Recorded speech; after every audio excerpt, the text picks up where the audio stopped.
नमस्कार. आज काय खास आहे माहिती आहे का? आज आपण स्ट्रीट स्टाईल एग नूडल्स घरच्या घरी बनवणार आहोत, तेही अजिनोमोटो न घालता. सगळ्यात आधी नूडल्स करून घ्यायचे.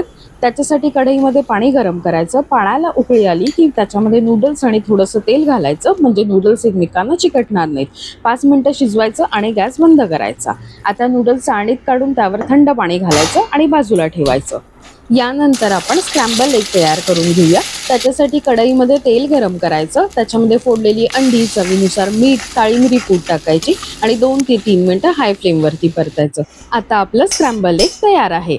आता नूडल्स बनवण्यासाठी एका कढईमध्ये तेल गरम करायचं. त्याच्यामध्ये बारीक चिरलेला लसूण, आलं आणि मिरची घालायची. स्टर फ्राय करायचं.